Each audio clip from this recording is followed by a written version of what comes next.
श्री स्वामी समर्थ. हर हर महादेव. आज आपण बघूया तुमच्या पार्टनरचे तुमच्यासाठी डीप डार्क थॉट्स काय आहे. ते निगेटिव्ह असतील आणि पॉझिटिव्ह देखील असतील. जे असेल ते आपण बघूया. 3 वेळा तुमच्या पार्टनरचं नाव घ्या आणि चांगले क्षण तुमच्या नजरेसमोर आणा. त्यांचा हॅपी चेहरा तुमच्या समोर आणा. आपण बघूया ह्या रीडिंगमध्ये तुम्हाला त्यांचे काय मेसेज आहे किंवा त्यांचे विचार काय आहेत तुमच्याबद्दल ते आपण बघूया. ओम नमः शिवाय. हर हर महादेव. श्री स्वामी समर्थ. त्यांचे असे विचार आहेत की माझं मन अजूनही जोडलं गेलेलं आहे असं तुमच्या पार्टनरला तुम्हाला सांगायचं आहे. तुम्हाला असं गैरसमज झालेला असेल किंवा आता सध्या तुमचं पहिल्यासारखं रिलेशन सध्या नसेलही, तर तुम्हाला कन्फ्युजन स्थिती आली असेल. ह्यांच्याकडून तुम्हाला क्लॅरिटी मिळत नसेल. तुम्हाला असं वाटत असेल माझा पार्टनर मला इग्नोर करत आहे, पहिल्यासारखं मला अटेंडन्स देत नाही आहे, अटेन्शन देत नाही आहे. तर तसं नाही आहे. त्यांना तुम्हाला सांगायचं आहे की माझं मन अजूनही जोडलं गेलेले आहे. ते तुम्हाला अटॅच आहे. त्यांचे डीप फिलिंग तुमच्यासाठी आहे.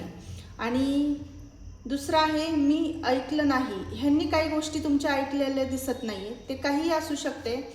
तुम्ही यांना ॲडवाईस पण देत असतील. एक ॲडवायझर म्हणून पण तुम्ही यांच्यासाठी खूप छान काम पण करताय. फ्रेंडली रिलेशनशिप तुमचं लव्ह रिलेशनमध्ये मला दिसतंय.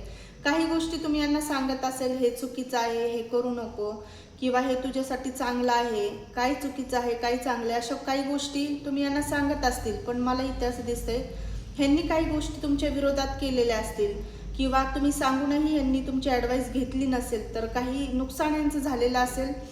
तर त्याचा पस्तावा त्यांना होताना इथं दिसत आहे. त्याच्यामुळे हे म्हणत आहे की मी तो ऐकलं नाही काही. आणि तिसरं कार्ड असं आहे की मी स्वतःला सुधरवण्याचा निर्णय घेतला आहे.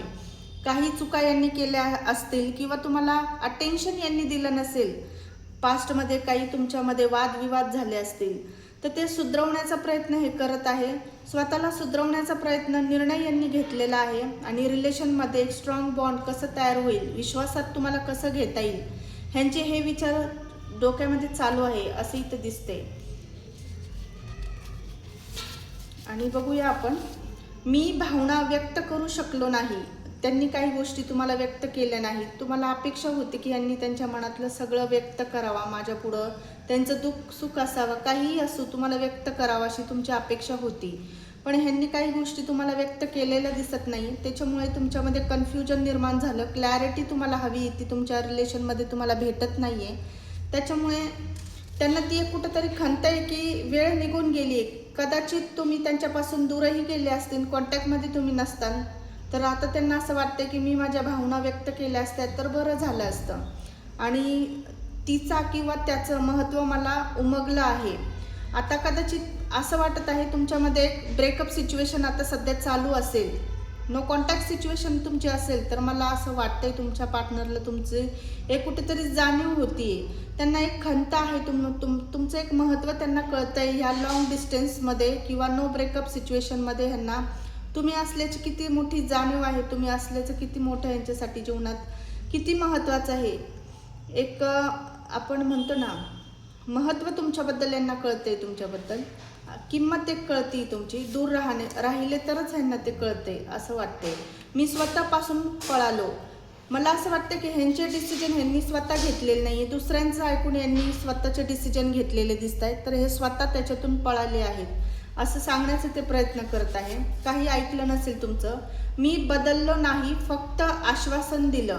त्यांना सांगायचं आहे की हे चेंज झालेले नाही आहे, फक्त त्यांनी आश्वासन तुम्हाला दिलं आहे. म्हणजे काही गोष्टी तुमच्या मनासारख्या यांनी केल्या नसेल तर त्याच्यामुळं तुमचं मन खूप दुखावलं गेलेलं असेल.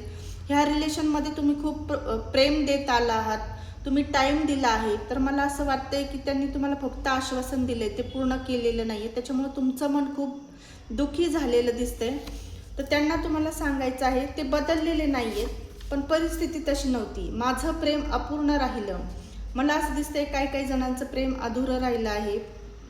नो कॉन्टॅक्ट सिच्युएशन तुमच्यामध्ये आले असेल तर ते कुठेतरी खंत आहे त्यांना एक असं वाटतंय की तुम्ही परत त्यांच्या जीवनामध्ये येणार नाही. तुम्ही देखील नाराज दिसताय. तिचं किंवा त्याची आठवण बदलायला भाग पाडत आहे. तुमची आठवण त्यांना खूप येते, खूप मिस करतात ते तुम्हाला. बॅक ऑफ द माइंडमध्ये तुमचाच विचार असतो आणि कदाचित ते तुमच्याकडे येण्यासाठी पुन्हा एकदा भाग पडेल. इंटरेस्ट घेतील ते तुमच्यात किंवा कनेक्शनमध्ये येईल तुमच्या, असंही हे कार्ड सांगत आहे. तर मला सांगा ही किती तुम्हाला मॅच झाली ही रिडिंग. तर क्लेम करा ही रिडिंग. कमेंट बॉक्समध्ये नक्की मला कळवा की तुम्हाला किती मॅच झाली. कुणाकुणाला वाटतंय की माझ्या पार्टनरचे थॉट्स आहेत.